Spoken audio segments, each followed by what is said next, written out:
Dneska si vyzkoušíme ty nejsilnější a nejtěžší klače, které vám Minecraft nabízí. Budeme tady mít lehké klače,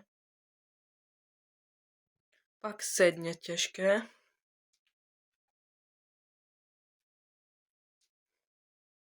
a nakonec možná i ty úplně nejtěžší. Máme tady první klač Water Bucket. Samozřejmě easy. Tento klač je prostě s totemem, vole, že jenom skočím a ten totem mě prostě savene, vole. To je úplně jako zbytečný. Tohle je boat clutch, to je prostě úplně taky lehký. Prostě jenom zhledeš loďkou dolů. Teďka si dáme Hable clutch, který by měl být taky úplně easy. Yes, nice. Pebble clutch. Easy. Tohle by mělo být snad... Kamo. Jdeme... No, vole, ještě že tak. Jdeme na bed clutch. Easy, kamo. Čekal byste, že vás nejsilnější zbraň Minecraftu může zachránit? Já jo. A pokud jste mysleli, že ne, koukejte.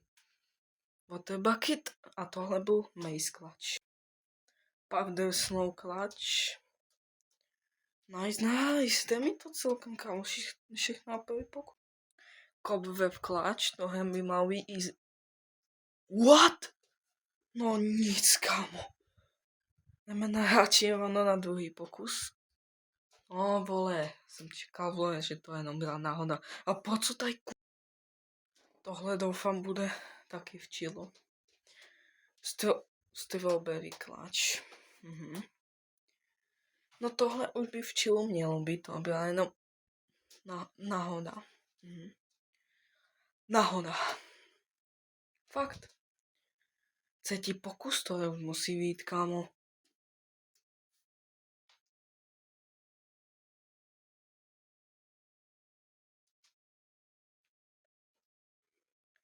Jdeme.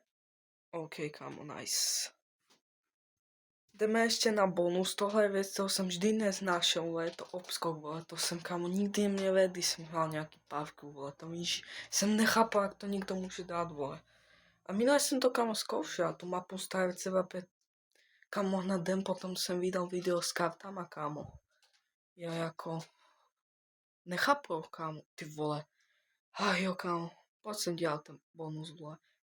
Nechápu, vole, to je jenom bonus, jo, lidi, fakt. Můžeme to udělat prostě, kámo, třeba, co já vím, vole. Jo, ty vole, teď skoro jsem tam byl, skoro.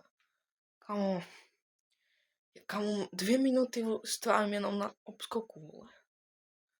To neznáším, vole. Můžeme spálit třeba, že kámo, takhle. Jo, dal jsem to, jo. Jo, kámo, yes. Děkuju za video.